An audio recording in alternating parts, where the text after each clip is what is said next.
기도하고 시작하겠습니다. 자비하신 하나님 감사드립니다. 저희들 아무것도 아니지만 여기까지 아버지께서 인도하셨습니다. 감사드립니다. 저희들 2년 안에 평양 땅에서 부활주일 예배 드릴 수 있도록 예수한국 복음통일, 자유통일 반드시 이루어질 수 있도록 아버지여 역사하시되 우리 정광 목사님과 우리를 사용하셔서 우리로 선한 싸움 믿음으로 포기하지 않고 싸우게 하시고 빛 앞에 어둠이 물러가듯이 모든 하나님을 대적하는 세력들이 다 물러가게 하시고 그리고 반드시 북한 동포들도 복음 듣고 예수님 믿고 구원받고 함께 평양 땅에서 또 북한 땅 곳곳에 교회들 세워져서 함께 우리 주님 예수님 부활을 찬송하며 감사하는 부활절 예배가 2년 안에 꼭 이루어질 수 있도록 아버지께서 은혜 베풀어 주세요. 우리는 할 수 없어도 아버지께서는 하실 수 있습니다. 역사의 주제이신 하나님, 한 나라의 흥망정세를 결정하시는 분은 인간이 아니라 하나님이십니다.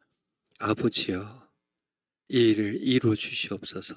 이를 위하여 우리가 함께 기도할 수 있도록 또 믿음으로 선한 싸움 싸울 수 있도록 그렇게 은혜 베풀어 주시고 우리 한국교회가 더 이상 이렇게 분열되지 않고 함께 하나님의 뜻을 대의로 품고 함께 하나 될 수 있도록 은총 베풀어 주세요. 오늘 이제 이 시간에 지식의 저주에 대하여 마지막 시간 마무리하려고 하는데 성령께서 함께 주시기를 간구드리고 감사드리며 예수님 이름으로 기도하옵나이다. 아멘, 아멘. 이 시간에 이제 지식의 저주 마치려고 하는데요. 제가 이렇게 억울한 게 있어가지고 저 때문에 억울한 게 아니라 우리 정광 목사님 때문에 억울한 게 좀 있어가지고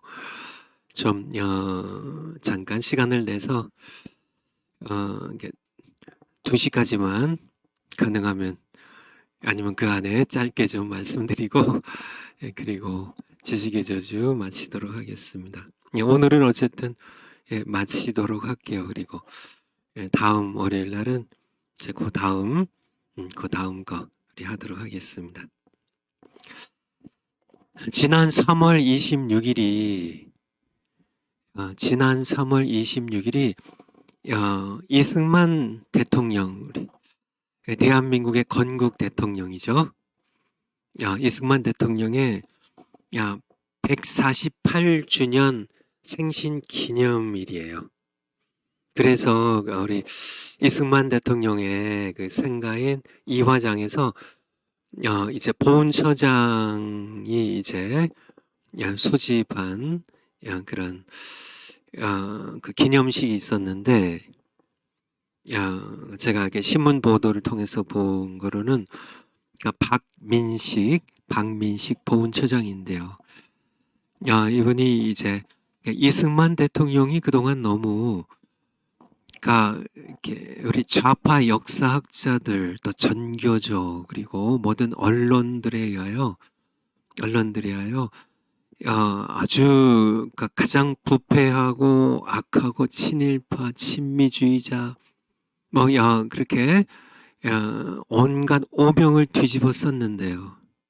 근데 이제 박민식 보훈처장이 반드시 우리 이승만 대통령 재평가가 이루어져야 된다고 그렇게 하면서 그런 얘기를 했습니다. 그 내용 가운데 07과삼 0이 7이고 과가 잘못이 3으로도 이승만 대통령을 평하기에는 좀 부족하고 0이 8이고 과오가 08 과2가 왜냐하면 이승만 대통령의 독립투쟁과 그리고 해방 이후에 좌파 우리 남로당과 싸워서 자유민주주의 국가를 이승만 대통령이 건국하지 않았다면 오늘날의 대한민국 있을 수 없다는 얘기예요. 당연하죠. 그 당시에 거의 남로당에 의하여 80% 이상이 점령되어 있던 상태, 군대까지 전부 좌파들이 들어가서, 그래서 이렇게 여순 반란 사건이나 뭐 이런 것들이 다 거기서 6.25 사변 때 이미 국방장관 신성식인가요? 그런 우리 정광 목사님들 말씀해 주셔서 저도 이름을 좀 많이 들어서요. 군대 사회 전반에 걸쳐서 좌파들이 남로당이 거의 다 점령되는 상태에서 이승만 대통령이 정말 하나님의 도우심으로 대한민국을 자유민주주의, 자유시장경제, 한미동맹, 그리고 기독교 입국론으로 대한민국을 건국했기 때문에 오늘날의 대한민국이 있는 겁니다. 그 혜택을, 이승만 대통령의 그 혜택을 우리가 다, 대한민국 국민 5천만은 다 누리고 있는데요. 그런데 그렇게 이승만 대통령을 통하여 이루어진 이 귀한 일들, 정말 6.25 사변 때도 마찬가지죠. 그때도 우리 이제 유엔군이, 미군이 주축을 이루는 유엔군이 와서 싸우도록 이 모든 것들을 이승만 대통령이 다 외교적으로 또 점령 국가 지도자로서, 대통령으로서 이루어내서 대한민국의 적화를 막아냈는데, 그런데 그 공이 얼마나 큰데, 사실 과오라고 한다면 이제 그 부통령이나 그 아래 사람들 좀 부패한 거, 그거 감독 못한 게, 참 그들을 제어해내지 못한 건, 그게 과라고 하면 과를 저지른 거죠. 지만은 사실은 이승만 대통령의 그 공은 엄청난 거거든요. 다 혜택 받으면서, 본인들이 다 혜택 받으면서.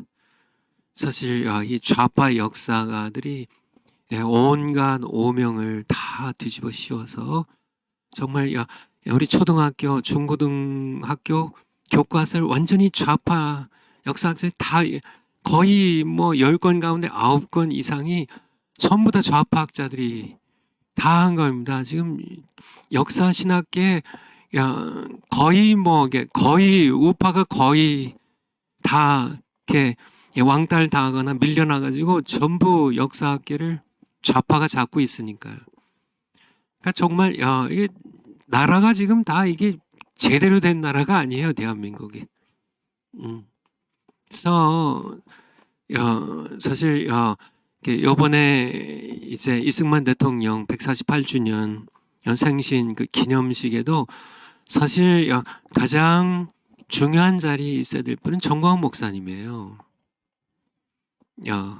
그동안 정광 목사님 중학교 시절부터 우리 그 육촌 아저씨 통하여, 전 성천 박사님 통하여 정광 목사님 어린 시절부터 이승만 대통령을 이렇게 배웠고, 이승만 대통령에 대하여 이승만 대통령의 4대 건국 기동에 대하여 그리고 이승만 대통령에 대하여 이승만의 분노라는 책을 쓰고 하며, 이승만 대통령에 대하여 이분의 명예회복을 위하여 지금까지 수없이 참 수십 년 동안 싸워온 분은, 애국 포럼하면서 싸운 분은 정광 목사님이신데, 정광 목사님은 배제해 놓고 참 그렇게 그래도 그나마 이승만 대통령을 재평가하는 운동이 일어나서, 그거는 그래도 감사하고요.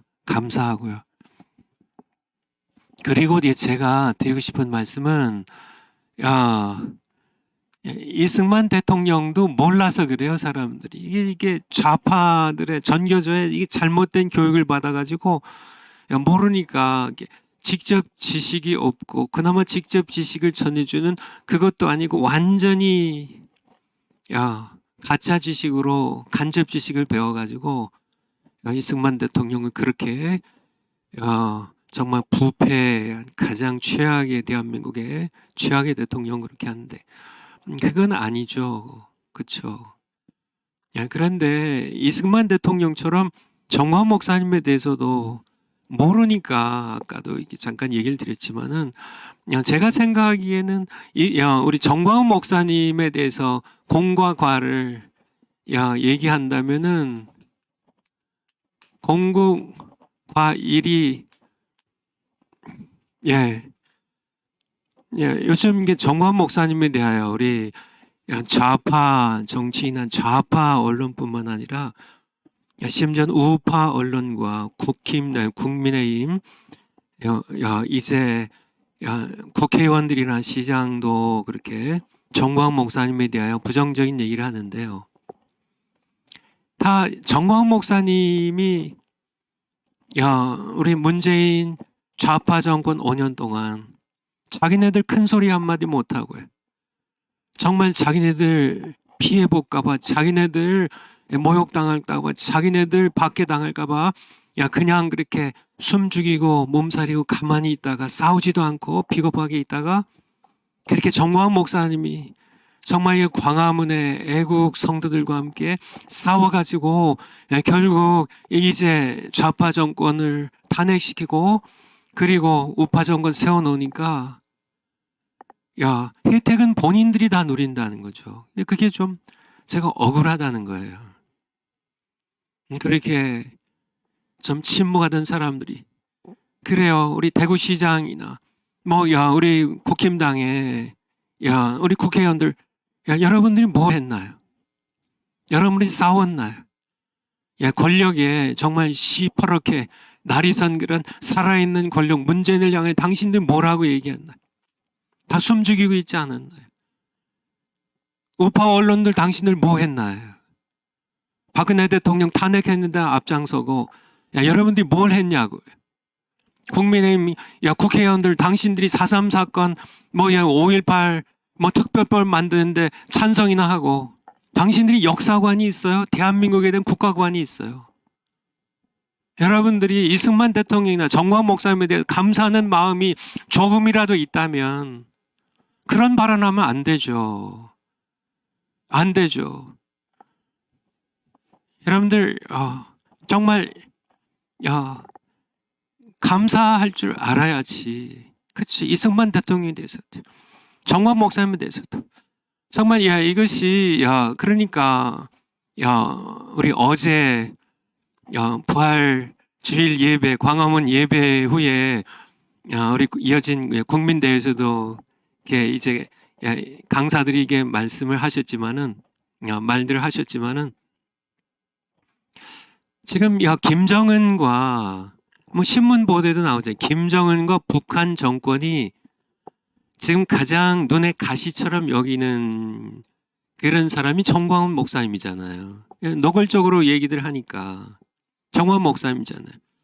그러니까 이 주사파도 그렇고 이제 북한의 정권도 그렇고 그들이 지금 원하는 게 그러니까 윤석열 대통령과 정광훈 목사님 사이를 가르고 그리고 국힘당과 정광훈 목사님의 광화문 세력을 갈라놓는 게 그게 북한이 원하는 거고요. 김정은이 원하는 거고 주사파가 원하는 겁니다. 그거는 삼척 동자도 다 아는 거 아닌가요? 우파를 분열시키는 거죠. 분열시키는 거죠. 그러니까 그들의 주장이 뭐냐면 정광훈 목사는 극우니까 그렇잖아요. 더불어민주당은 그렇게 얘기하는 정광훈 목사는 극우니까 국힘당이 정광훈 목사하고 함께 가면 안 된다. 그들이 얘기하는데 그러니까 그들이 얘기하는 반대로 가시면 돼요. 그들은 어떻게든지 국힘당이 무너지길 원하는데요. 정광훈 목사님의 애국 세력과 국힘당이 나눠지면은 국힘당도 망하고요. 윤석열 정부도 망하고 그리고 대한민국은 시뻘건 나라로 갈 수밖에 없어. 그게 더불어민주당이 원하는 거고 북한이 원하는 겁니다. 그러니까 이 우파를 나누는 것. 우리 국민의힘 국회의원들도 마찬가지고요. 우리 조선일보, 동아일보를 비롯해서 이 우파 언론들도 마찬가지면 당신들이 뭐 하는 거예요? 우파 나눠가지고 북한에다 이 나라 갖다 바치려고 그러나요? 국민의힘 이거 정당이 무너지게 하려고 당신들이, 또 박근혜 대통령 탄핵했던 우파 언론 당신들이 또 국힘당이 무너뜨려가지고 좌파 정권 다시 세우려고 당신들이 그렇게 정모 목사님 비난하나요? 우리 정모 목사님도 얘기를 이렇게 단에서도 하셨지만은, 극우라는 거는 극좌나 극우라는 거는 보통 두 가지를 얘기합니다. 하나는 물리적인 극우가 있어요. 물리적인 극우. 물리적인 극우는 정화 목사님도 말씀하신 것처럼 폭력을 행사하는 겁니다. 그래서 이 칼이나 총으로서 이제 이렇게 적을 진압하는 그런 그러니까 뭐 이슬람 테러 단체들이나 것처럼 사람들을 칼로 찔러 죽이고요. 애굽에서도 콥틱 우리 기독교 신자들을 해변가에 가서 목을 그어 가지고 바다를 피로 물들이면서 그렇게 이런 걸 극우라고 합니다. 칼이나 총을 사용해 가지고요. 또 하나의 극우인데요. 이 첫 번째는, 두 번째가 바로 이념적 극우죠. 이념적 극우예요. 이념적인 극단적인 그런 보통 폭력을 이제 옹호하거나 뭐 폭력을 쓰지 않더라도 이념적 극우인데, 여러분 자유민주주의가 극우인가요? 이념적 극우인가요? 자유시장 경제가 이념적 극우인가요? 아니죠. 한미동맹이 이념적 극우인가요? 아니죠. 지극히 정상적인 거죠. 맞습니다. 정화 목사님은 물리적인 극우도 아니고 이념적인 극우도 아니에요. 자유민주주의, 그게 왜 이념적인 극우인가요? 정화 목사님이 언제 극단적인 이념을 가르친 적이 있나요? 정화 목사님이 신앙적으로도 마찬가지고요. 이념적으로도 마찬가지입니다. 자유민주주의예요. 정화 목사는 끊임없이 이승만 대통령의 4대 건국 기둥을 얘기하면서 자유민주주의 부르짖고 자유시장 경제 하겠다는데 왜 극우예요? 제가 이제 뭐 우파 언론이나 뭐 좌파 언론 말할 것 없고요. 정치인들이 정광 목사님 극우라고 하는데 제가 들어보니까 딱 이유가 하나 있더라고요. 딱 하나예요. 그러니까 아무 얘기도 못해요. 딱 하나만 얘기합니다. 뭐냐면은 언어가 거칠다는 거예요. 언어가. 말이 거칠다고요.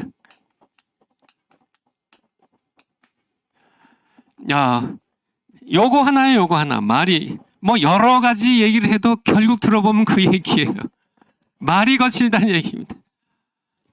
정광 목사님을 이단이라고 이렇게 하는 그런 뭐 한기총회 아니면 뭐 목사님들 그분들 얘기 들어봐도 결국 요거예요. 그러니까 내용이 없어요. 요거밖에 없습니다. 우리 정치인들이 우리 정광 목사님을, 정치인들이 정광 목사님을 극우라고 하는 것도 물리적인 극우, 근거가 없죠. 이념적인 극우도 근거가 없죠. 자유민주주의 얘기하는데 내용이 없어요. 정광 목사님 극우라고 하면서도 왜 극우인지에 대한 답이 없어요. 그냥 극우라는 거예요. 근거는 정광 목사님 말이 너무 거칠다. 뭐 신문 보도 보면은 이제 정광 목사님 개자식 이놈 이런 표현 가지고 그거는 극우가 아니에요. 말이 거친 건 이것도 흠이라고 하면 할 수 있겠지만은, 그래서 제가 공구 과일로 얘기한 겁니다. 흠이라고 하면 할 수 있겠지만 이해 못하는 그런 세상 사람들이 듣기에는 그것도 흠이라고 할 수 있겠지만은요. 그거 가지고 극우라고 하는 거는 내용이 없는 겁니다. 내용이 없는 거예요. 사실 이것도 사실은 정말 대한민국을 망치는 그런 사람들, 참 대한민국을 분열시키고 대한민국을 적화하려고 하는 그런 좌파, 주사파, 김일성 추종주의자들, 그들을 향한 의로운 분노의 표현이지. 또한 정말 예수님의 피로 값주고 사신 교회를 더럽히고 예수 그리스도의 이름을 더럽히는 그런 여러 참여 교회의 목사님들 그들을 향한 의로운 분노지요. 의로운 분노의 표현이죠. 정황 목사님이 선하고 참 의롭게 대한민국을 위해서 일하는 그런 사람들에게 정황 목사님 욕하는 거 들어본 적 있으시나요? 아니에요. 그렇지 않습니다. 어쨌든요, 정말 이게 좀 이렇게 좀 바뀌었으면 좋겠어요. 제가 정광 목사님 때문에 좀 억울해서 억울해서요. 정광 목사는 그거가 아닙니다. 한번 우리 정치인들, 우리 언론인들, 정광 목사님 왜 국은지 그 내용을 좀 얘기해 보세요. 말이 거칠다니 이건 표현 문제고요. 그게 아니라 내용적으로 정광 목사님이 물리적으로 국은지, 이념적으로 국은지, 정말 자유민주주의를 정광 목사님 무너뜨린다든지 그게 구구죠. 자유민주주의를 정말 이렇게 위에서 싸우는 정광 목사님 지극히 정상적인 그런 정말 나라를 누구보다도 뜨겁게 사랑하는 그런 우리 목사님임을 여러분들 기억하셨으면 좋겠어요. 제가 그냥 마음이 좀 조금 저도 좀 분해가지고 우리 뭐 대구시장 하시는 분이나 아니면 우리 국힘당의 우리 국회의원들이나 이끌어 가신 분들, 정광훈 목사님 여러분의 멘토로 삼으시고요. 정광훈 목사님 정치인 아니에요. 정치의 뜻 없어요. 대한민국 살리려고 하는 것밖에 없어요. 여러분들 자리 뺏으려고 하는 분 아니에요. 대한민국 살리려고 하는 그런 분입니다. 대한민국을 위해 지금까지 싸운 분이에요. 정황 목사님, 또 광화문에 나오는 애국 시민과 하나 되어야만 국힘당 살고 윤석열 정부 삽니다. 여러분들이 정황 목사님을 비난하고 공격하는 것 어떤 이유인지 잘 모르겠는데요. 어떤 이유인지 잘 모르겠는지 그게 바로 김정은을 돕고 주사파를 돕는다는 것을 우파를 분열시키니까 여러분들이 좀 분명히 알아서 우리가 함께 하나 되어야 되는데 우파가 분열되면 우리는 반드시 다시 좌파 정권 들어서고요. 북한에 의하여 남한이 결국은 점령당하는 그런 역사의 슬픔으로 진행될 수밖에 없기 때문에요. 여러분들 정신 차리고 한번 제가 얘기하는 거 한번 생각하시고 한번 생각해 보세요. 정광훈 목사님이 왜 구구인지 내용이 있으면 말해 보시고요. 정광훈 목사님이 어떤 분인지 간접 지식만 가지고 정광훈 목사님 판단하고 비판하지 말고요. 정광훈 목사님 정말 무슨 얘기를 하고 계신지, 정광훈 목사님이 지금까지 무엇을 위해 싸웠는지, 정광훈 목사님 정말 어떤 사람인지 여러분들이 좀 직접적으로 직접 지식을 가지고 좀 알아서 알게 되면 여러분들이 정광훈 목사님 좋아할 수밖에 없고요. 그래서 정광훈 목사님을 알고 따르는 그런 우리 애국 시민들과 함께 대한민국을 반드시 살리는 우리 국힘당 되시고 또 우리 윤석열 정부 되시기를 간절히 바랍니다. 예, 여기까지만 하고요. 조금 제가 2시까지 하려고 그랬는데 조금 넘어갔네요.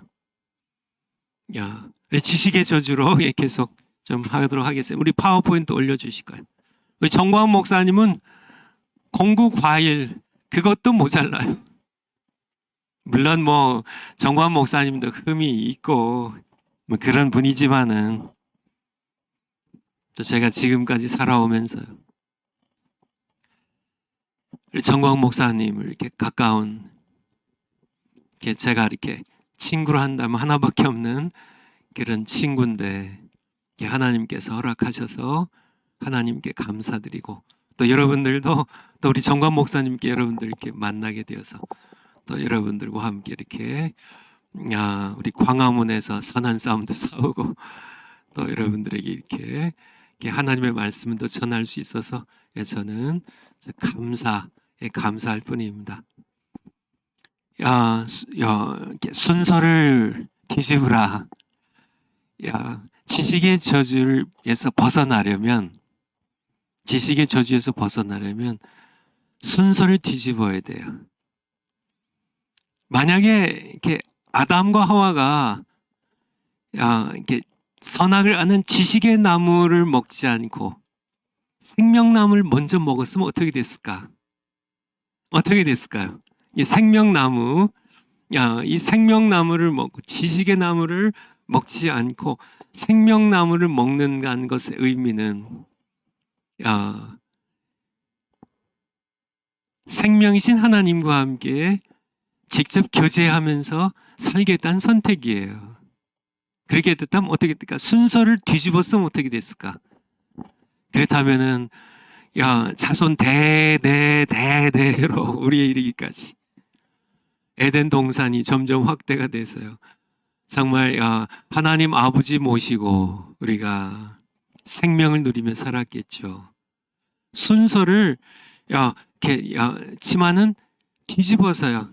지식의 나무를 먼저 먹었기 때문에 세상에는 죄가 들어오고 사망이 왕노를 하게 되고 결국은 우리가 이 고통의 역사, 죽음의 역사, 죄의 역사에 빠지게 되었다는 것을 우리가 알아야 되고요. 이것을 다시 뒤집으시려고 오신 분이 바로 예수 그리스도예요. 예수 그리스도께서 이것을 다시 뒤집으신대요. 십자가에서 바로 참 우리 죄를 지고 대신 죽으심으로 이 죽음의 역사를 이 간접 지식, 참 아담과 하와가 선악을 알게 하는 지식의 나무의 열매를 먹음으로써 시작된 이 저주의 역사를 다시 뒤집어 놓으시려고요. 정말 이 지식의 저주를 끝내고 죄의 이 역사를 뒤집어 놓으시려고 예수님 이 땅에 오셔서 십자가에 죽으시고 부활하셨습니다. 우리가 예수님을 따라서 해야 되는 것이 무엇이냐면 우리도 이제 예수님 가신 길을 걸어가면서 우리가 해야 될 일은요. 이 뒤집는 역사예요. 내가 예수님 만나서 거듭나는 그 시간부터 우리는 이제 내 안에 지식이 내 안에 이전에 쌓였던 우리의 모든 길과 우리의 모든 생각을 버리고 이사야서 55장 7절 말씀처럼 전부 버리고 끊어버리고 전부 파버리고 전부 무너뜨려 버리고 다 버리고 하나님께 돌아가서 새로운 집을 짓는 그런 우리가 되는 하나님 모시고 살아가면서 새로운 집을 짓는 그런 우리가 되어야 됩니다. 그래야 비로소 지식의 저주에서 벗어나 하나님을 아는 지식을 얻게 됩니다. 빌립보서 3장 8절 한번 볼까요? 빌립보서 3장 8절. 빌립보서 3장 8절. 우리 사도 바울이 이제 원래 사울이었다가요. 바울이 된 후에 그가 그런 고백을 하죠. 사실 이전에 내가 유익하게 여겼던 모든 것들을 전부 해로 여기고 배설물처럼 버린다는 이전에 알던 모든 것들, 이전의 모든 지식들, 그가 바리새인으로 그가 이제 율법 학자로 참 사도 바울이 베냐민 지파에 태어나서 참 그가 이전에 가졌던 모든 유익하고 자랑스럽게 여겼던 모든 것들을 해로 여기면 내 주 그리스도 예수를 아는 지식이, 이 지식이 그러니까 바로 기노스코가 이제 동사고 그노시스가 그노시스가 이제 명사형인데요. 바로 기노스코와 연결되는 그 지식이에요. 이게 그리스도를 직접 아는 사귐으로 야다로 아는 지식이에요. 아는 지식이. 그러니까 이전에 가졌던 모든 간접 지식들, 그가 가졌던 유익하게 생각했던 모든 것들 다 해로 여기면 내주 그리스도 예수를 아는 지식, 그러니까 이 야다입니다. 이 기노스코, 그러니까 관계를 통하여 예수 그리스도를 만나고 예수님과 함께 친밀한 교제를 통하여 얻게 된 직접 지식, 아는 지식, 그리스도에 관하여 아는 간접 지식이 아니고 그리스도를 교제를 통하여 직접 아는 이 기노스코, 이 야다의 지식이 가장 고상함을 인함이라. 내가 그를 위하여 모든 것을 잃어버리고 배설물로 여기면 그리스도를 얻고 그 안에서 발견되리 하면 그리스도를 얻고 내가 그리스도를 모시고 살고 내가 그리스도 안에 발견되는, 내가 예수님과 더불어 예수님과 함께 죽고 예수님과 함께 살며 예수님 모시고 사는 이 그리스도를 아는 지식입니다. 바로 야다, 기노스코, 직접 지식이죠. 만남을 통하여 그리스도를 만남을 통하여 부부관계를 통하여 서로를 아는 이것처럼 내가 이전에 그리스도에 관하여 알던 오이다의 이 헤드 날리지, 이런 것들을 배설물로 여기고 그리스도를 아는 지식입니다. 그리스도를 직접 만남으로 그리스도를 통하여 알게 되는 이 직접 지식, 이것을 얻으려고 이런 모든 것들 내가 다 해로 여기고 배설물로 버린다는 그런 사도 바울의 고백. 우리도 그렇게 사도 바울처럼 해야 된다는 얘기예요. 사도 바울처럼. 이전에 것들을 해로 여기고 내가 신학 박사학위를 받았다 할지라도 내가 이전에 예수님에 관하여 알던 모든 간접 지식들, 그러한 것들을 일단은 먼저 우리가 다 배설물처럼 버리고 예수 그리스도를 직접 만나고 사귐을 통하여 내가 예수 그리스도를 아는 지식, 그 야다의 지식, 그것을 얻어가는 여러분들이 꼭 되시기 바랍니다. 그래야 지식의 저주에서 우리가 벗어날 수 있어요. 고린도전서 3장 18절도 한번 볼까요? 고린도전서 3장 18절. 아무도 자기를 속이지 말라. 너희 중에 누구든지 이 세상에서 지혜 있는 줄로 생각하거든 미련한 자가 되어라. 그리하여야 지혜로운 자가 되리라. 고린도전서 1장부터 2장에 이르기까지 계속 하신 말씀입니다. 세상 지혜로는 하나님의 십자가의 도를 이해할 수 없다고. 1장 18절이죠. 그러니까 십자가의 도를 이해할 수 있는 것은 하나님을 만나서 성령을 통하여 하나님을 만나고 성경에 하나님 기록된 말씀을 통하여 살아계신 하나님을 직접 만남을 통하여 우리 눈이 열리고 마음이 열려야 성령께서 우리의 영안을 열어주셔야 우리가 같이 참된 지혜, 바로 하나님을 알고 야다로 아는 거죠. 예수 그리스도를 알게 되는 거죠.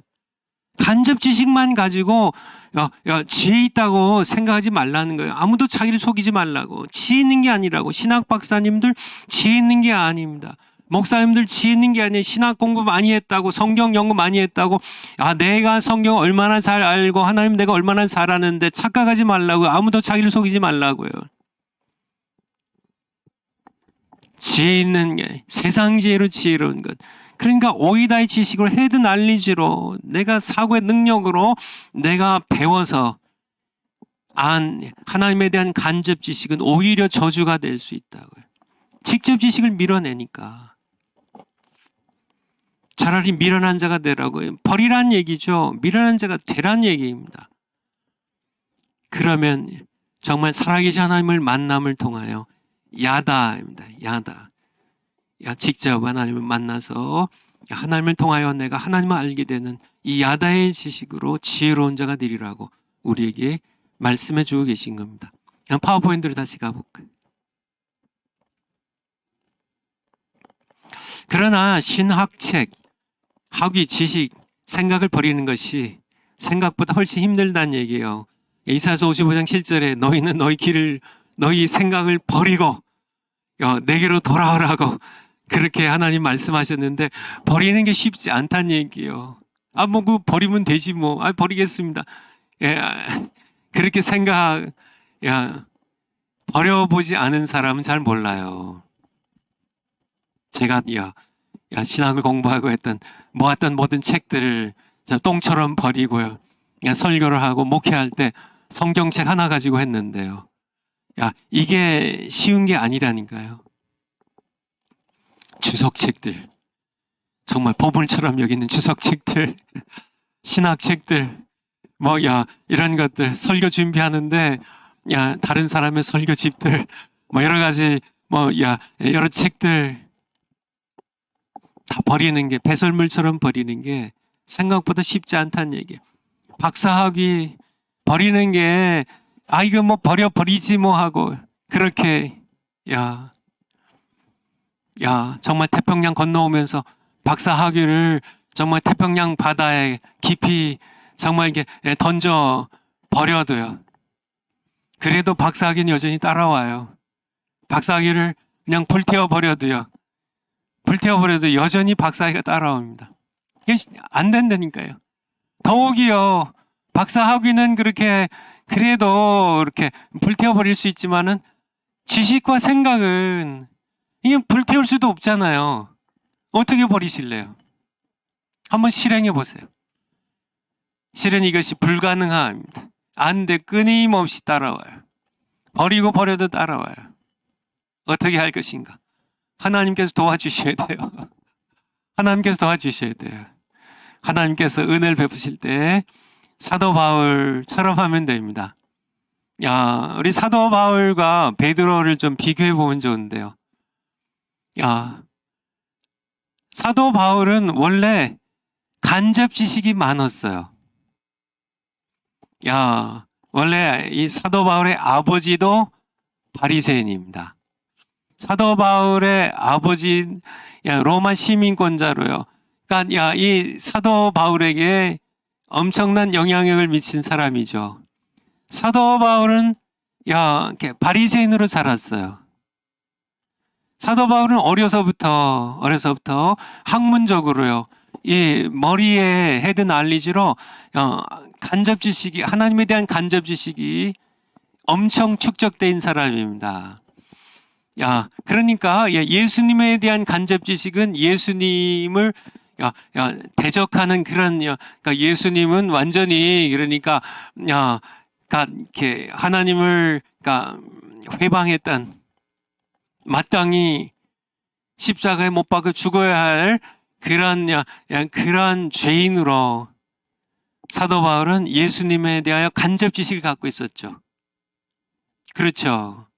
한번 볼까요? 사도행전 22장 3절. 사도행전 22장 3절.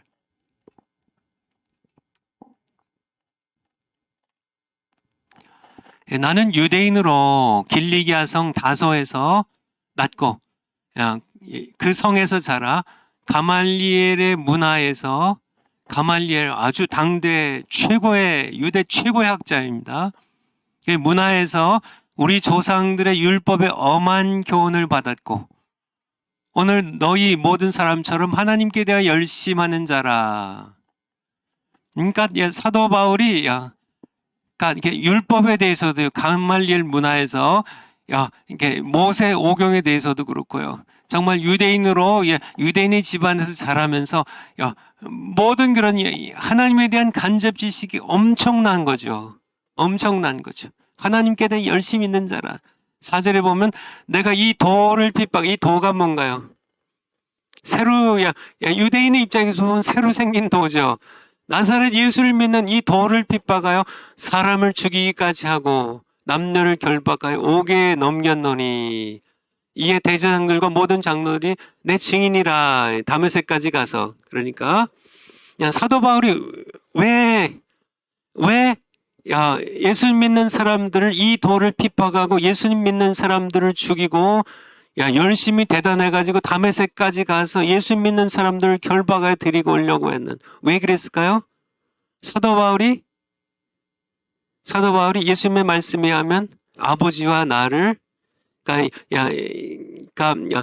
성부 하나님과 예수님을 알지 못하기 때문이라고. 간접 지식만 있었습니다. 하나님을 간접 지식만 가지고 있었어요. 바리새인이었는데요. 정말 가말리엘의 문화에서 배웠는데요. 율법에 엄청 열심히 있는 사람인데. 사도 바울이 사울이었을 때 하나님에 대한 간접 지식만 있어. 하나님을 알지를 못해요. 직접 지식이 없어요. 이런 사람이 정말 열심을 내면 정말 무서운 사람이 되는 겁니다. 엄청난 죄인이 되는 거죠. 엄청난 죄인이 되는 거죠. 사도 바울이 그렇게 된 거는 간접 지식이 너무 많아요. 그쵸?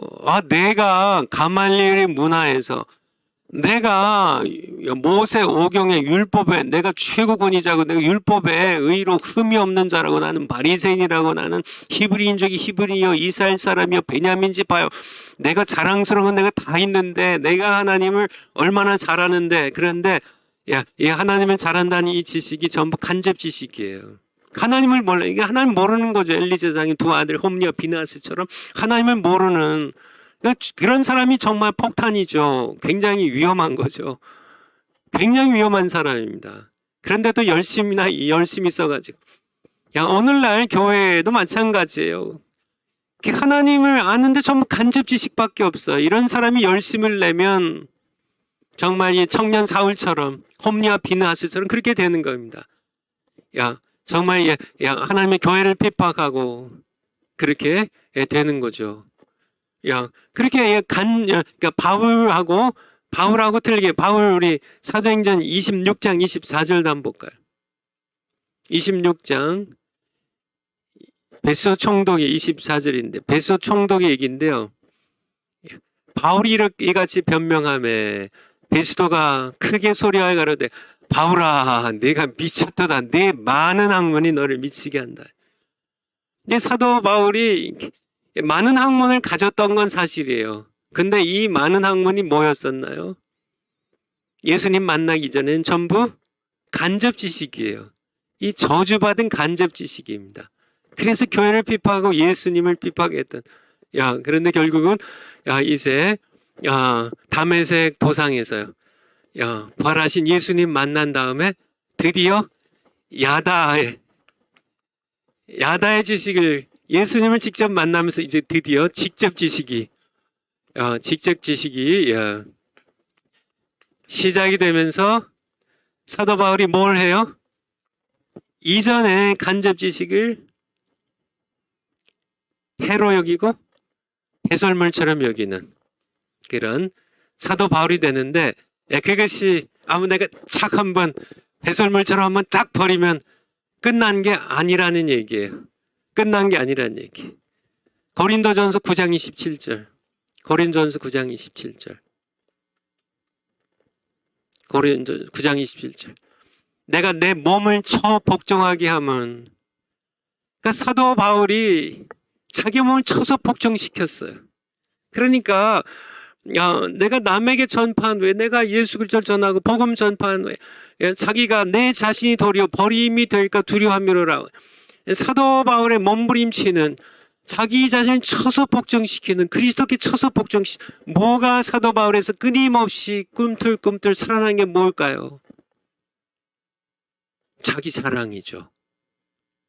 내가 그래도 가말리엘에, 내가 그래도 바리새인으로, 내가 율법적으로 흠이 없는 난데 꿈틀꿈틀 살아나는 이 간접 지식이 가져온 이 저주가 살아나기 때문에 이걸 쳐서 버린, 내가 그리스도와 함께 십자가 못 박혔나니 내가 이제는 내가 산 것이 아니요 내 안에 그리스도가 사시, 내가 그리스도와 함께 십자가 못 박혔다고요.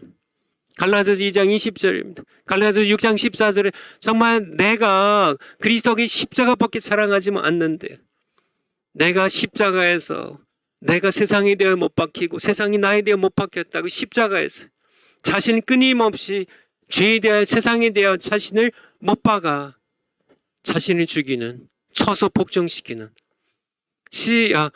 그런 사도 바울의 노력이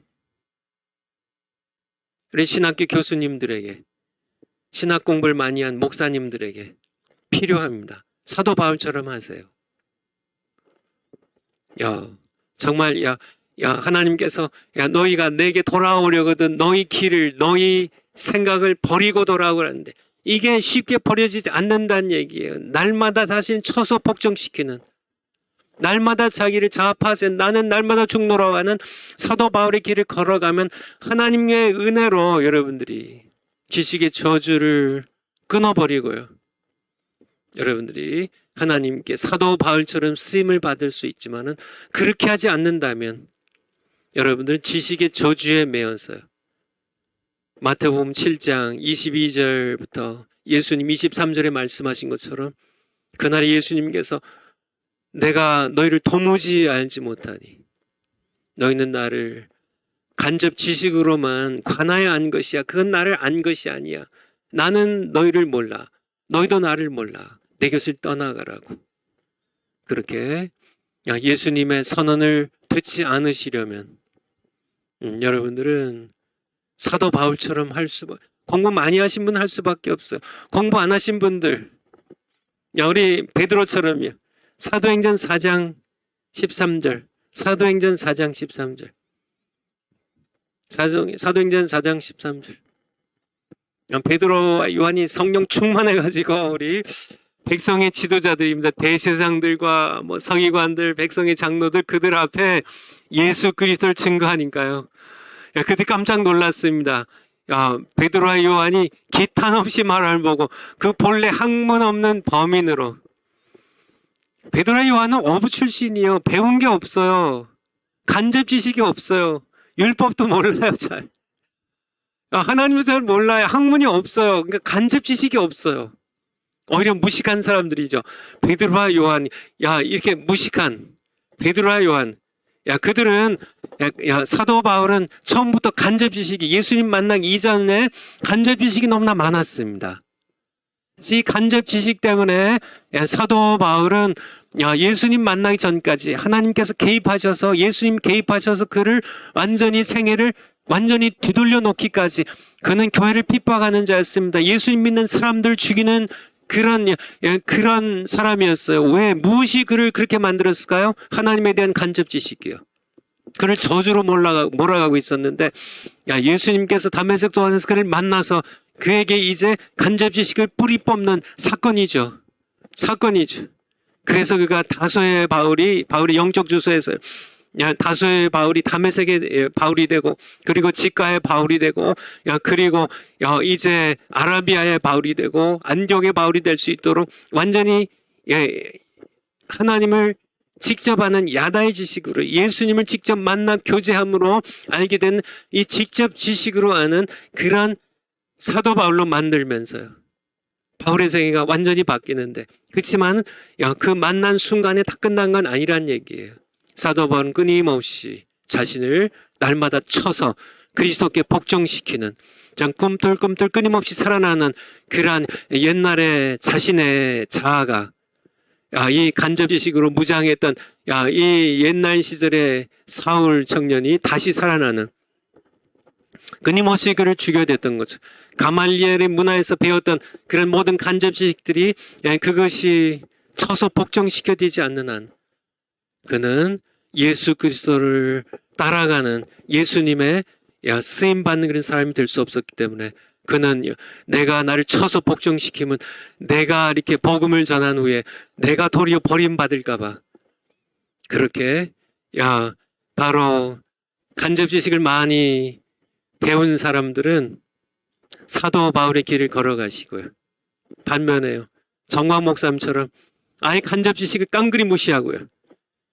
간접 지식이 가치 없다는 걸 깡그리 무시하고 정광 목사님처럼 그냥 무식하다는 소리 들어도 상관없습니다. 진짜 지식이 뭔지 진짜 지식은 직접 지식이에요.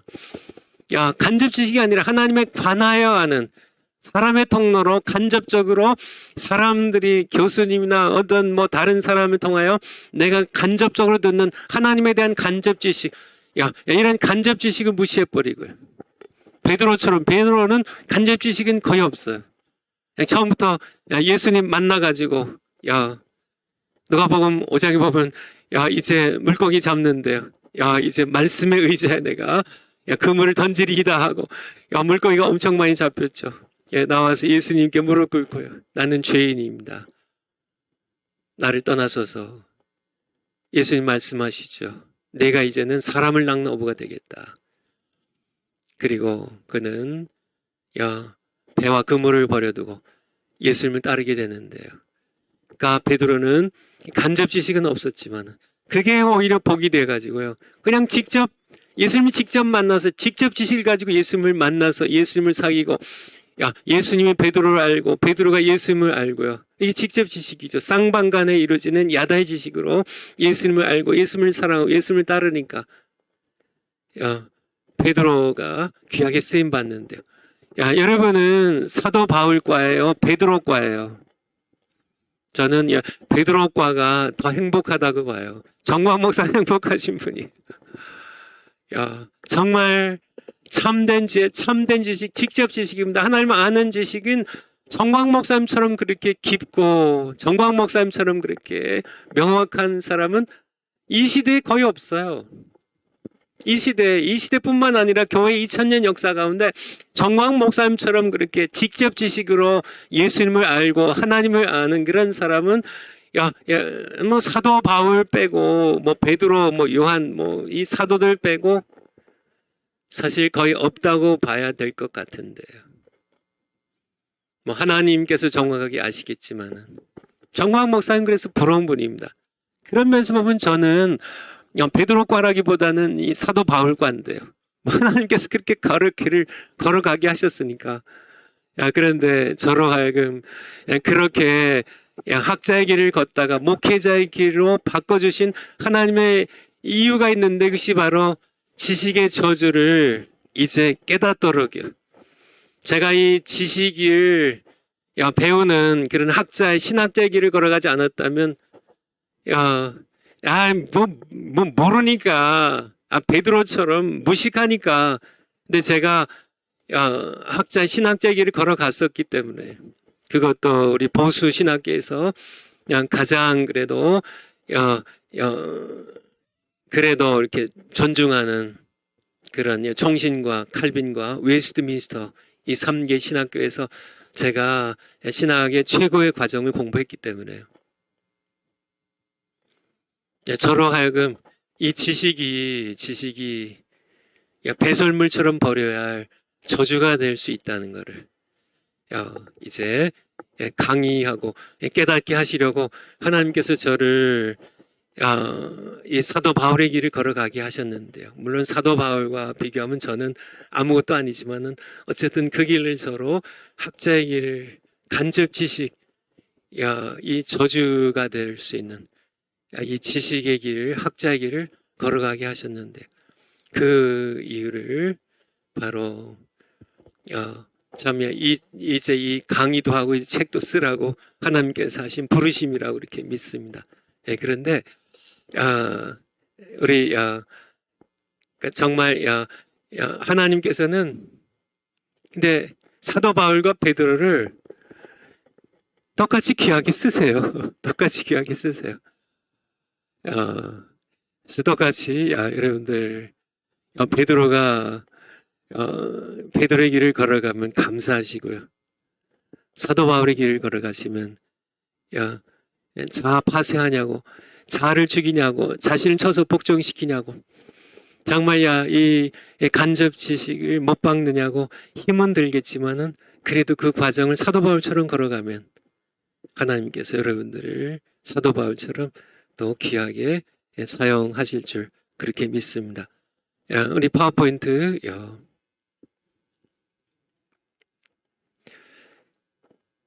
내 육신의 생각입니다. 육신의 생각이 내 속에서 구축한 견고한 지는 하나님의 능력으로만 무너진다. 하나님 아는 것을 대적하여. 이게 그노시스거든요. 그노시스. 이게 직접 지식이에요. 그노시스. 기노스코의 명사형입니다. 헤 그노시스 투테우. 하나님을 아는 직접 지식을 대적하여 높아진 모든 육신의 생각을 사로잡아 그리스도께 복종하게 하는 능력은 하나님과 그분의 말씀에만 있다. 사도 바울이 바로 이 육신의 생각을 사로잡았어요. 바로 복종시켰던. 그래야만 이렇게 하나님을 아는 직접 지식이 내 삶을 이제 이끌어갈 수 있기 때문에. 고린도후서 10장 고후 10장 3절부터 고후 10장 3절.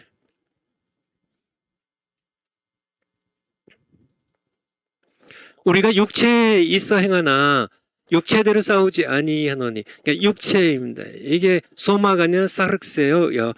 이게 이제 죄성에 물든 내 옛 자아예요. 그러니까 내가 예수님 믿고 거듭나기 이전에 내 옛 자아입니다. 그래서 이게 간접 지식입니다. 이게 죄성에 물들어 이것을 행하나 여전히 나는 육체에 있어 살지만은 육체대로 싸우지 않으니 우리의 병기는 육체에 속한 것이 아니요 세상 지식이 아니요 하나님 앞에서 견관진을 파는. 우리 안에 이 견관진이 스트롱홀드인데 영어로 진지입니다. 이 군대가 이제 전쟁을 할 때 전투를 할 때 진지를 파잖아요. 진지를 봐서 강력한 근거지를 마련하죠.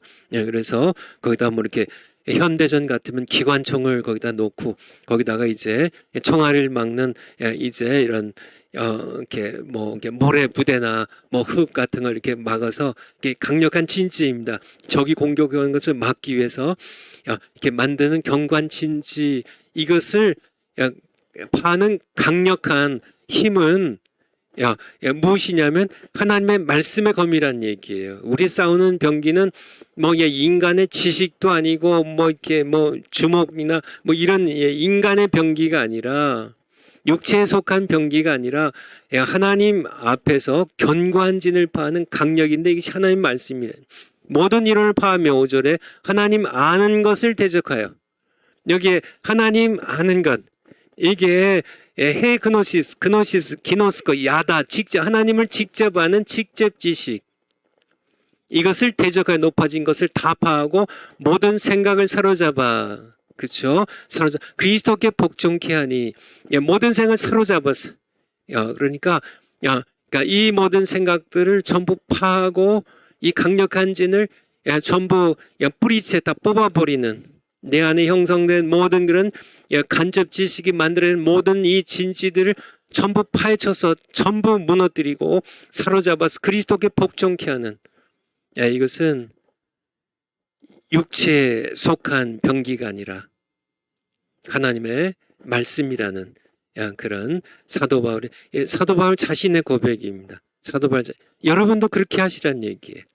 여러분에게 형성된 모든 그런 이 간접 지식이 만들어낸 우리의 생각들, 우리의 견고한 진지처럼 구축되어 있는 여러분의 마음속에 구축이 되어 있어요. 여러분이 신학교에서 배운 이 신학이 간접 지식으로 여러분 안에 진지처럼 구축되어 있어요. 집처럼 아주 번듯하게 지어져 있어요. 이걸 무너뜨리지 않으면 거기에 하나님을 아는 이 야다의 직접 지식이 집을 질 수가 없어요.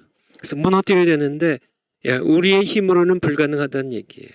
하나님의 말씀의 검으로, 하나님의 말씀의 강력으로 이것을 진지를 파헤치고 무너뜨려야만 우리가 지식의 저주에서 벗어날 수 있다는 얘기입니다. 이것이 첫 번째예요.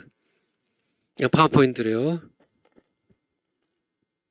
그래서 첫 번째, 이제 순서를 뒤집는데 어떻게 하냐면 이제 첫 번째, 지금까지 내가 쌓아온 내 지식과 생각을 배설물처럼 버리란 얘기입니다. 두 번째, 파워포인트 다음 거요. 하루 세끼 밥 먹듯이 성경 읽으라 합니다. 신명기 8장 3절입니다. 신명기 8장 3절. 하나님께서 이스라엘 백성들을 40년 동안 8장 3절. 야, 8장 3절.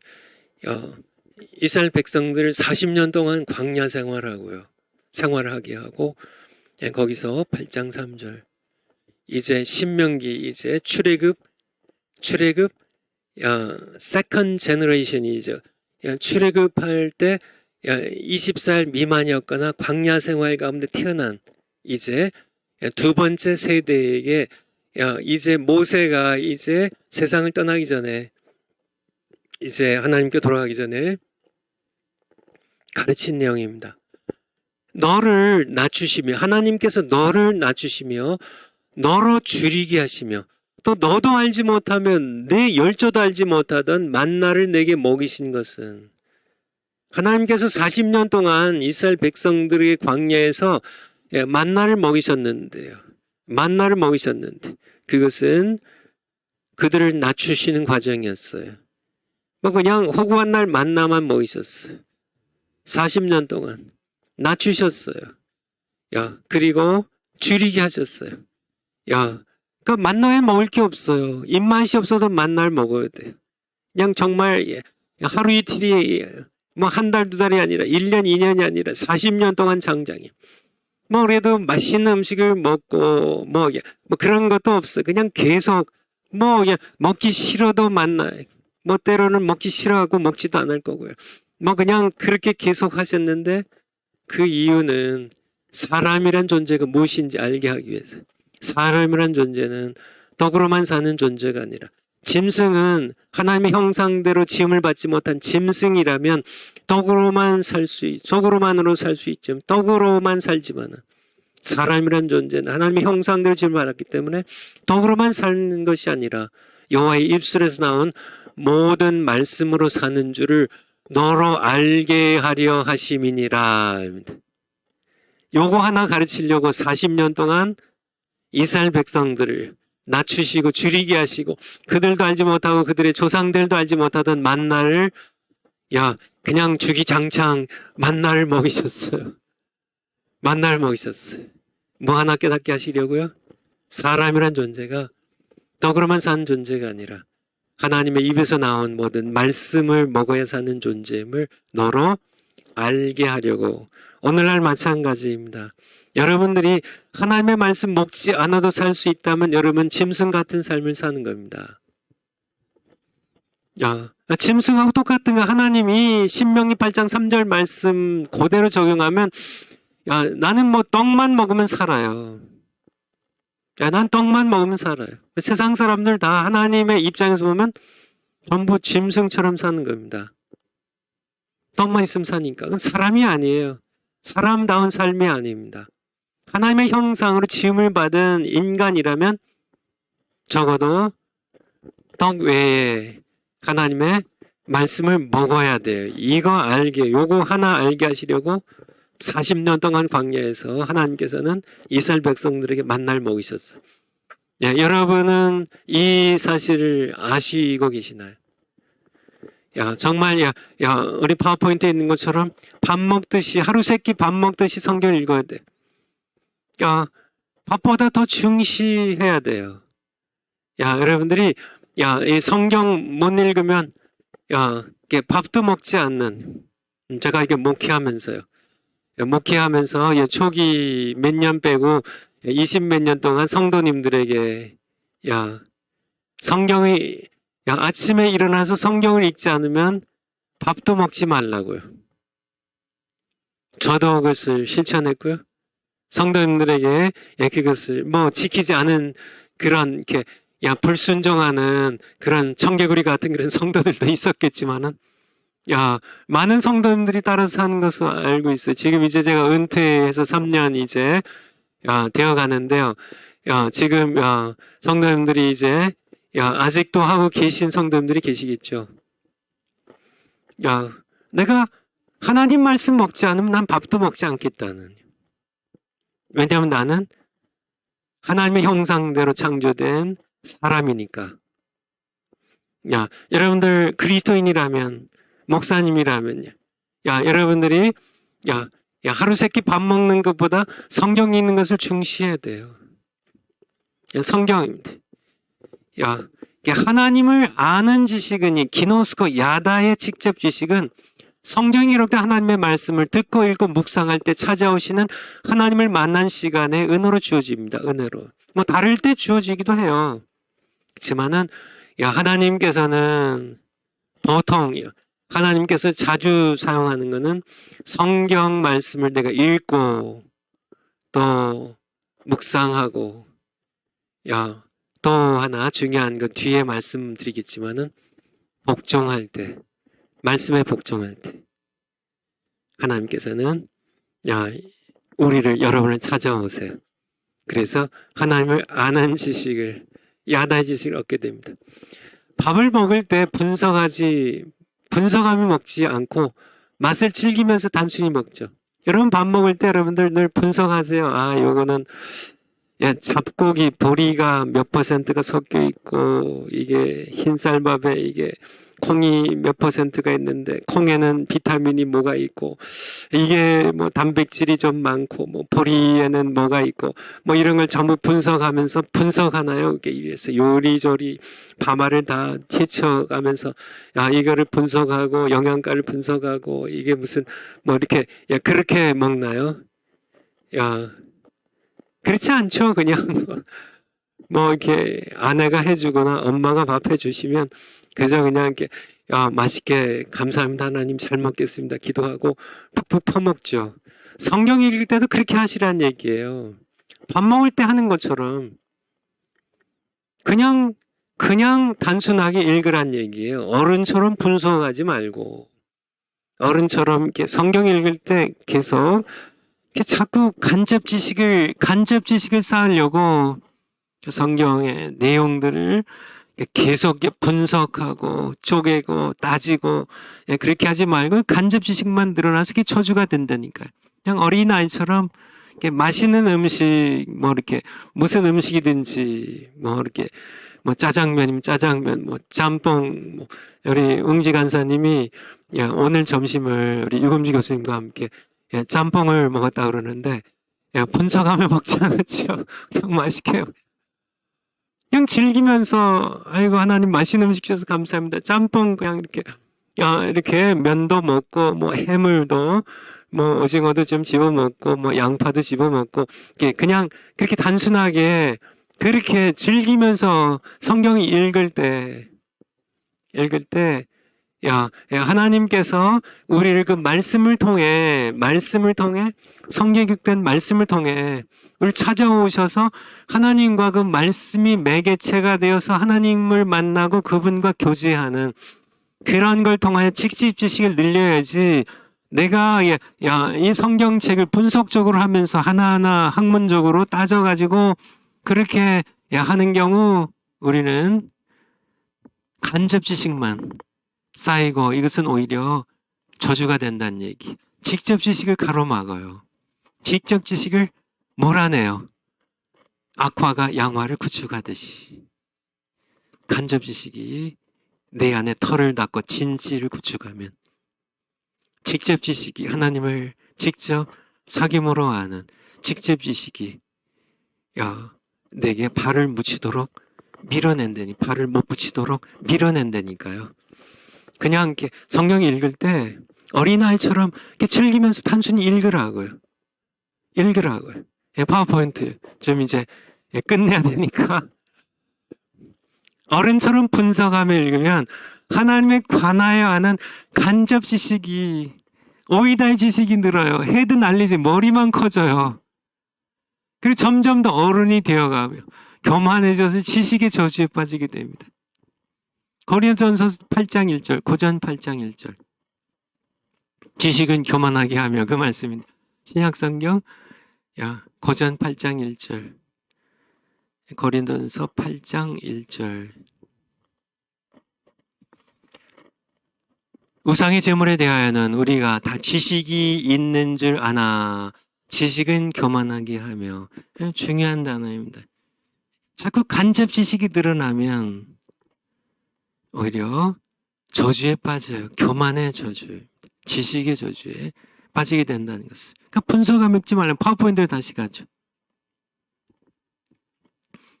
그래서 예수님께서는 어른들에게 천국에 들어가려면 돌이켜서, 어른이 이렇게 가는데요. 이렇게 돌이켜서 지금 있어서 가다가 돌이켜서 방향을 180도 바꿔서 어린아이들과 같이 되라고 엄히 말씀하셨다. 마태복음 18장 3절입니다. 마태복음 18장 3절. 마태복음 18장 3절. 예. 가라사대 진실로 너에게 이르노니 너희가 돌이켜.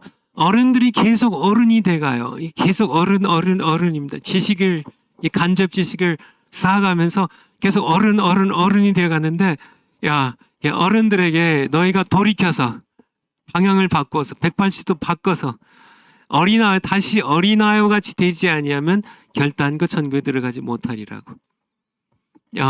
성경을 읽는 데 있어서 이렇게 해야 돼요. 정확하게 성경 읽는데 적용해야 됩니다.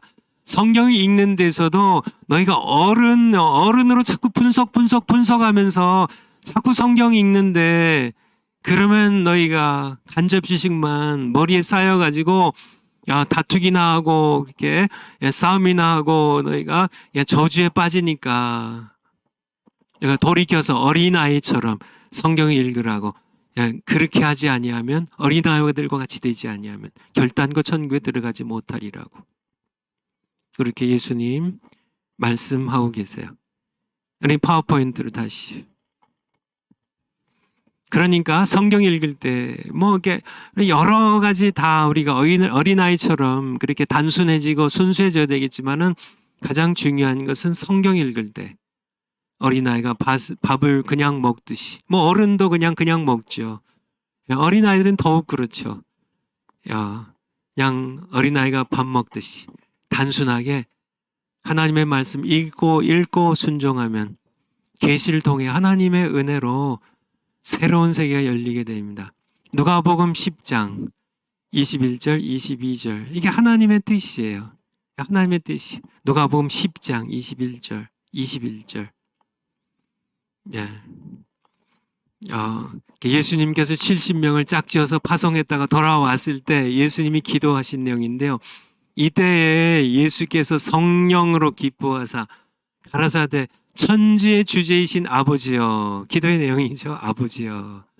이게 야다예요. 아버지와 이게 아들 예수님께서 야다로 함께, 부부가 함께 동침한 것처럼 이렇게 아버지와 아들 예수님께서 친밀한 교제에 기도를 하고 있죠. 천지의 주제이신 아버지여. 이것을 성경의 진리 복음을 지혜롭고 슬기 있는 자들에게는 숨기시고, 어른들에게는 숨기시고, 학자들, 신학자들, 목사님, 신학 공부 많이 한 목사님들에게는 숨기시고, 어린아이들에게는, 무식한 일반 성도들에게는 나타내심이 감사나이다. 올소이다. 이렇게 된 것이 아버지의 뜻이니이다. 굉장히 중요한 말씀이죠. 아버지의 뜻이. 그러니까 여러분들이 성경 읽을 때 자꾸 지혜롭고, 성경에 지혜롭고 슬기 있는 그런 어른이 되려고요. 자꾸 분석하고, 그래서 간접 지식 쌓지 말라고요. 그러면 여러분은 결코 성경의 진리이신 예수님께 도달하지 못합니다. 여러분이 100년, 1000년 공부해도요, 계속 간접 지식만 쌓여요. 그것이 여러분에게 저주가 될 겁니다. 결단코 여러분들이 천국에 들어가지 못할 거예요.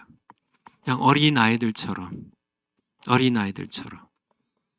그렇게 하나님의 말씀을 그냥 단순하게 읽으면 어떻게 해요? 하나님께서 자신을 나타내세요. 어린아이들에게는 나타내심을 감사하나이다. 올소다. 이렇게 된 것이 아버지의 뜻이. 하나님께서는 하나님이 주셔야, 이게 야다인데, 야다는 이게 쌍방간에 이루어지는 겁니다. 직접 지식은. 그러니까 하나님께서 만나 주셔야 직접 지식은 얻을 수 있어요. 하나님께서 만나지 않으시면 모든 지식이 다 간접 지식밖에 없어요. 관하여 전해 듣는 지식. 하나님 직접 만나 주셔야 직접 지식을 만나야 얻는 지식이니까 이 야단. 그런데 하나님께서 누구를 만나 주시나? 지혜롭고 슬기 있는 자를 만나주시지 않는다는 얘기예요. 어른처럼 늘 성경을 분석하며 읽는 그런 사람들, 신학 교수님들 만나주시지 않는다는 얘기예요. 어린아이 같은, 정광 목사님처럼 어린아이 같이 사모하는 그런 하나님의 자녀들을 만나주신, 이게 지식의 저주가, 얼마나 무서운 것인지. 그러니까, 계시가 필요해요, 계시가. 사도 바울도 마찬가지입니다. 그렇다고 이렇게 공부 많이 한 사람은 다 버림받나? 그건 아니죠. 사도 바울처럼 하나님께서 계시의 영으로, 예수 그리스도를 통하여 갈라디아서도 우리 사도 바울이 고백하고 하는 것처럼 성령을 통하여 사도 바울이 예수 그리스도를 더 깊이 아는, 야다로 아는 그런 그가 된 것처럼 신학 교수님들도 절망할 필요는 없어요. 여러분들의 가는 길이 고달픈 길이지만 끊임없이 자기를 죽여야 되는 사도 바울처럼 끊임없이 쳐서 자신을 복종시켜야 되는 고달픈 길이지만 그래도 사도 바울처럼 그렇게 위대하게 쓰임 받을 수 있으니까 너무 절망하진 마시고요. 하지만은 하나님께서는 복음의 진리를, 예수 그리스도를 아는 야다 직접 지식을 누구한테요? 지혜롭고 슬기 있는 자들에게는 숨기시고, 공부 많이 한 그런 어른들 같은 그런 신학자들, 목사님들에게는 숨기시고, 어린아이 같은 순박한 평신도들에게 나타내심을 감사하나이다. 올소이다 이렇게 된 것이 아버지의 뜻이니이다. 그 22절 마저 보죠. 내 아버지께서 모든 것을 내게 주셨으니 아버지 외에는 아들이 누구인지 아는 자가 없고, 이게 기노스코예요. 아버지만 아들을 알아요. 그리고 아들과 또 아들의 소원대로, 예수님 소원대로 계시를 받은 자 외에는 아버지가 누구인지 아는 자가 없나이다 하시고, 굉장히 중요한 거. 이게 기노스코예요. 바리새인들은 예수님의 아버지를 알았을까요? 몰랐죠. 몰랐으니까 우리가 본 것처럼 사도행전 3장에서 본 것처럼 몰랐으니까 예수님은 십자가 못 박은 겁니다. 우리 너희 관원들도 그러하니라 이렇게 말씀하잖아요. 너희가 알지 못해서 생명의 주를 십자가에 못 박았고 너희 관원들도 하나님과 예수님을 알지 못해 십자가에 못 박았다고 우리가 함께 사도행전 3장에서 봤잖아. 그들은 안다고 생각했죠. 대제사장이 하나님, 우리가 가장 잘 안다고. 그렇게 사도 바울도 청년 사울 시절에 내가 하나님을 아는, 내가 바리새인 아니냐, 내가 율법에 정통한 학자가 아니냐, 그렇게 대단하게 하나님을 아는 것처럼 그렇게 착각했지만 그건 전부 간접 지식이었죠. 간접 지식, 하나님도 모르고 예수님도 모르니까 예수님 믿는 사람들을 죽이고 교회를 핍박하고 이게 모르니까. 그렇죠. 그렇죠. 그러니까 누가 하나님을 알고 예수님을 알아요? 예수님의 소원대로 계시를 받은 자. 이게 필요하다는 얘기. 계시가 필요하다고. 시간이 없어서 이제 마지막 한 페이지가 남았는데 이걸 마저 해야 돼서 좀 짧게 하고 넘어가야 되겠습니다. 파워포인트 마지막 거, 다음 거. 저기 이제 마지막이에요. 이제 12분 남았는데, 지식의 저주에서 벗어나려면 세 번째, 듣고 읽고 묵상한 말씀에 믿음으로 복종하라는 얘기. 주신 말씀에 복종하면서 하나님의 일에 참여하면 하나님을 경험하고 하나님과 교제, 동행, 동역하면서 하나님을 알아가게 된다. 이 야다, 거기 히브리어가 야다예요. 야다. 히브리서 11장에 보면 이런 말씀, 믿음으로 말씀에 노아가 어떻게 하나님을 야다의 직접 지식으로 알게 되나요? 방주를 믿음으로 노아는 방주를 지어서요. 이제 홍수가 나서 하나님의 심판이 전 세계적으로 진행됐을 때 하나님을 만나고 하나님을 직접 알게 되죠. 어떻게 해요? 말씀에 방주를 지으라는 하나님의 말씀에 믿음으로 복종한 겁니다. 구름 한 점 없는 이 파란 청천 하늘에 무슨 더욱이 이렇게 비가 많이 와서 좀 이렇게 강물이 불어나고 하는 건 이해하겠지만 어떻게 산 꼭대기까지 전부 물로 덮이는 홍수가 가능이나 하겠냐고 그렇게 그렇지만은 믿음으로요. 하나님의 말씀에 복종하니까 하나님을 경험하게 되고, 그렇죠? 하나님을 경험하게 되고, 하나님을 만나고 하나님을 알게 되는, 이게 정말 놀라운 거죠. 놀라운 거죠. 다 마찬가지입니다. 아브라함도 마찬가지고, 모세도 마찬가지고, 믿음으로 복종하니까, 말씀에 복종하면서. 여러분들 한동안 우리 서점가에서, 기독교 서점가에서 아마 베스트셀러 가운데 하나였던 헨리 블랙가비 목사님의 하나님을 경험하는 삶. 한동안 많이들 책도 읽고 성경 공부도 많이 하셨죠. 저도 그 책 가지고 성도님들에게 성경 공부도 시키고 했었는데요. 그 핵심은 그거입니다. 하나님 우리 주변에서 항상 일하신다는 거예요. 예수님은 하나님의 아들이셨지만은 늘 본인 스스로 일하지 않고 주변에서 하나님께서 일하실 때 그 일에 참여했다고.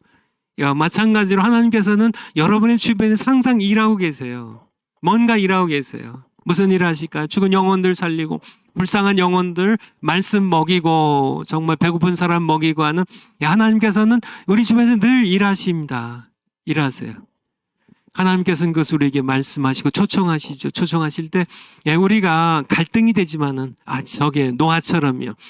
이게 방주 지어서 괜히 죽도록 고생만 하고, 이거 괜히 사람들 이렇게 조롱이나 당하고, 이거 그냥 말짱, 이거 괜히 내 인생 허비하는 거 아니야, 이렇게 갈등도 되고 망설임도 되겠지만은 말씀하신 게 분명하면 내가 복종하겠습니다 하고 방주를 지으니까 8식구 모두 살아날 수 있었던 것처럼 하나님께서 하시는 일에 내가 말씀하실 때 동참하면 우리가 하나님을 경험하게 된다는 얘기입니다. 성경 읽으면서 우리가 그때그때 하나님 말씀하시죠. 너는 참냐, 오는 주일 설교는 이 설교를 해라. 하나님 말씀하시면 내가 기도하고 그 말씀 가지고 기도하면서 주시는 메시지를 전하는 거죠. 그러면은 내가 그 설교를 하면서 하나님을 만나요. 내가 낑낑대면서 이게 다음 주일 설교는 뭐 할까 하고 창세기부터 요한계시록까지 뒤적뒤적하고 이거는 좀 시원찮은 것 같고 저게 어떨까 하고 설교집도 뒤지고 주석책도 뒤지고 뒤적뒤적하면서 낑낑대면서 여러분이 설교 준비하면 여러분은 간접 지식은 늘어난지 모르겠지만 그게 저주가 됐어요. 하나님을 만나지 못해요. 말씀하시면 너는 말씀을 전파하라. 때를 어떤지 뭐든지 힘쓰라고. 말씀 주시면 하나님 말씀 전하는 겁니다. 기도 가운데 주신 말씀 전하는 거죠. 내 이웃을 내 몸같이 사랑하라고. 그 성경 읽는데 바로 아무개 집사님 생각이 났습니다. 그 김 집사님 나한테 괜히 쌀쌀맞게 굴고 괜히 참 없던 그런 소문 험담 퍼뜨려가지고 내 속 상하게 했던 그 아무개 김 집사님. 근데 그날 기도하는데 그 김 집사를 내 몸처럼 사랑해라. 하나님 말씀하시면요. 성경 읽을 때 말씀하신다니까요. 그 김 집사는 안 됩니다. 다른 사람 사랑하면 안 될까? 아니야. 김 집사 그가 지금 힘들어. 그가 병들었고 직장 잃었고 애들 속썩이고 지금 너무 힘들어. 좀 그를 참 이렇게 지금 힘들어가지고 밥도 못 하는데 너 정말 이렇게 국 하나 콩나물국 좀 이렇게 된장 두부 김치찌개 끓여가지고 좀 찾아가서 좀 위로 좀 해라. 내 이웃을 김 집사를 내 몸처럼 한번 사랑해라. 나랑 같이 한번 가자 하실 때 어떻게 해야 돼요? 복종하면요. 복종하는 겁니다. 싫어도 하기 싫어도 지금 바빠요 하나님. 그 사람은 아니에요. 그래도 성경 읽다가 어떤 성경 읽든지 성령을 통해서 하나님 말씀하시거든요. 그 말씀에 복종하면, 믿음으로 복종하면 거기서 하나님을 만나요. 그 김집사 갑자기 눈물 글썽글썽이면서 자기가 잘못했다 그러고 뭐 아니면 이렇게 하고 그런 가운데서 우리는 하나님의 임재를 맛보고요. 같이 함께 기도하고 같이 찬송하고 같이 울면서 하나님께 앞에서 사랑을 나누고 뭐 이런 것들이 그러니까 말씀 읽고 그냥 어린아이처럼 믿음으로 복종하는 데서 이런 일들이 일어나는 겁니다. 그러므로 여러분들이 100만 권의 책을 100만 권의 책을 읽고 많은 지식을 얻고 저주에 빠진 것보다 하나님의 말씀 한마디에 믿음으로 복종하는 것이 100만 배, 억만 배 낫다는 얘기예요.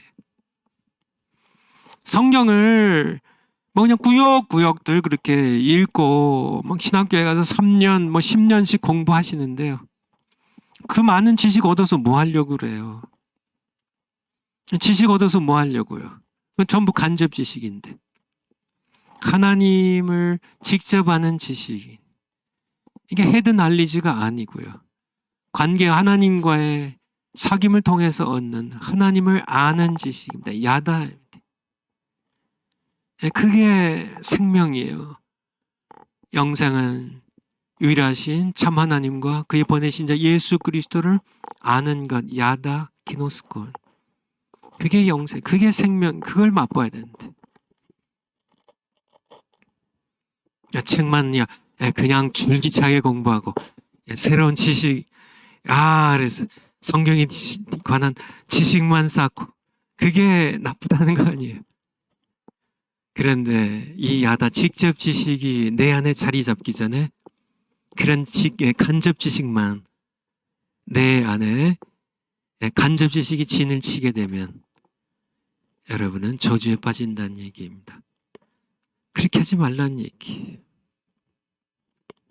간접 지식은 없어도 돼요. 직접 지식입니다. 하나님을 아는 직접 지식. 그게 우리를 살리는 영생임을, 생명임을 여러분들이 아셔야 됩니다. 하나님의 말씀을 읽고 그 말씀에 복종하면 살아계신 하나님을 만나게 되고 그분을 더 깊이 알아가게 됩니다. 요한복음 14장 21절, 요한복음 14장 21절. 나의 계명을 가지고 지키는 자라야 나를 사랑하는 자니. 여러분들 예수님 사랑하세요? 예수님 사랑하세요? 내가 예수님 사랑하죠. 예수님 사랑은 감정적으로 하는 건 아닙니다. 예수님의 사랑하는 방법은 예수님의 계명을 가지고 복종하는 자가 예수님이 서로 사랑하라고 하셨죠. 요한복음 15장에 나의 계명은 곧 너희가 서로 사랑하는 것이라고. 그래서 예수님 서로 사랑하라고 하시는 예수님의 말씀을 가지고 복종하면 그게 예수님 사랑하는 거예요. 근데 예수님을 하면 내 아버지께 사랑을 받을 것이요 나도 그를 사랑하여 그에게 나를 나타내리라. 이렇게 말씀하겠어요. 굉장히 중요한 겁니다. 그러니까 말씀에 우리가 성경 읽어요. 그래서 우리가 성경에서 하나님의 말씀을 내가 계명을 들어요. 계명을 들어요. 11조에 관한 계명을 들어요. 말라기서 3장에 도적질하지 말라고 하나님의 것을 11조에 관한 헌금 들어요. 말씀에 믿음으로 복종하면 어떻게 될까요? 나의 계명을 가지고 지키는 자라야 나를 사랑하는 자니. 그게 하나님 사랑이고 예수님 사랑이에요. 그렇게 계명에 복종해서 하나님을 사랑하고 예수님을 사랑하면 어떻게 되나요? 나를 사랑한 자는 내 아버지께 사랑을 받을 것이요. 그렇게 하면 아버지께서 사랑하세요. 하나님 아버지께 사랑하세요. 나도 그를 사랑하여 그에게 나를 나타내리라. 예수님께서 직접 나에게 나타나세요. 만나세요. 성령을 통하여 예수님께서 나에게 말씀하세요. 내 길을 인도하세요. 내 마음에 기쁨을 줘요. 세상이 줄 수 없는 참된 평강을 줘요. 나도 그를 사랑하여 그에게 나를 나타내리라고 우리에게 말씀해 주고 계십니다. 파워포인트. 예. 그래서 세상이 결코 줄 수 없는 천국의 기쁨과 생명을 맛보고 누리며 살게 된다. 그러니까 지식의 저주에서 벗어나서요. 하나님을 만나고 그분을 깊이 사랑하면 이런 삶을 살아가게 된다는 겁니다. 그러기 위해서는 성경 읽고 성경을 우리의 옛 생각을 이 저주받은 지식을 끊어버리고 진을 치고 있는 이 간접 지식을 완전히 멸해버리고 그 다음에 밥 먹듯이 성경 읽고요. 성경 읽으면 그날 우리에게 주시는 말씀이 있어요. 성경 읽을 때 성령께서 그날 읽은 성경을 통해 말씀하시는데 복종하면 내가 하나님을 만나고 이 야다의 직접 지식이 점점 더 깊어지고 커지고 세상이 줄 수 없는 천국의 삶을 살게 된다는 얘기입니다. 마지막으로 자녀들에게 이 간접 지식을 이 헤드 날리지를 이 오이다 이 하나님을 아는데 자꾸 간접 지식만 성경 공부들 많이 하잖아요. 뭐 사랑의 교회에서도 하고 뭐 강남의 여러 교회들을 하고 뭐 다 이렇게 교회들마다 하는데 신학교들 하고 뭐 교회들마다 다 하는데 이 간접 지식만 하나님에 관하여 전하는 이 간접 지식만 가르치지 말고 그것이 자녀들의 마음에 들어가기 전에 먼저 하나님을 만나게 하라고 같이 기도하고 같이 성경 읽으면서 하나님을 만나도록 같이 하나님의 말씀에 복종하면서 함께 정말 복음도 전하고 함께 가난한 사람들, 배고픈 사람들, 병든 사람들 찾아가서 신방하고 위로하고 함께 정말 성경 말씀을 통하여 내게 명하시는 하나님의 말씀에 복종하면서 자녀들과 함께 금식 기도하고 자녀들과 함께 기도하면서 자녀들과 함께 찬송하면서 그 가운데 자녀들이 하나님을 먼저 만나게 하라고요. 그래서 이 야다의 지식으로 자녀들이 직접 하나님 만남을 통하여 자녀들이 알 수 있도록 그렇게 가르쳐야 자녀들이 지식의 저주에 빠지지 않는다는 얘기예요. 이 바로 결론입니다. 나만 지식의 저주에서 벗어나는 게 아니라 정말 이렇게 하나님을 야다로 아는 예수님을 야다 직접 지식으로 예수님 만나고 정말 성령을 통해 만나고 말씀을 통해 만나고 내게 찾아오시는 임마누엘 내가 세상 끝날까지 너희와 항상 함께 있으리라고 하시며 나를 찾아와서 만나시는 이제 예수 그리스도 이분을 만나서 야다의 지식으로 예수님을 사랑하는 그러한 분들은 집에서 자녀들에게요. 교회에서 성도님들에게 신학교에서 학생들에게 먼저 하나님을 만날 수 있도록 그래서 직접 지식이 야다의 지식이 먼저 자녀들, 학생들, 교인들 마음에 먼저 자리 잡도록 그 다음에 간접 지식을 전해도 그거는 유익이 되지만은 간접 지식을 먼저 전하면 그것이 먼저 진지를 구축해 버리면 그 자녀는 그 교인과 학생은 지식의 저주에 빠진다는 것을 말씀드립니다. 기도하겠습니다. 아버지 감사합니다. 저희들 깨닫게 해주셔서 저희들 말씀 밥 먹는 것보다 더 중시하고 하나님 말씀 읽고 묵상하고 이 말씀에 복종하여서 살겠습니다. 그래서 하나님을 야다의 직접 지식으로 하나님 아버지와 교제하며 예수님 따라가고 예수님 모시며 예수님을 더 깊이 아는 참된 기쁨을 누릴 수 있도록 은총 베풀어 주시고 또 우리 집에서 자녀들에게 교회에서 성도들에게 또 학교에서 또 학생들에게 하나님을 만나 직접 사귐으로 얻는 야다의 지식을 얻게 하는 저희들이 되기 원합니다. 저희들을 써 주시옵소서. 감사드립니다. 예수님 이름으로 기도하옵나이다. 아멘. 오늘 이 시간으로 지식의 저주 마치도록 하겠습니다. 다음 시간에는 성경을 대하는 자세에 대하여 같이 공부하도록 하겠습니다. 여러분 다음 주에 뵙겠습니다. 감사합니다.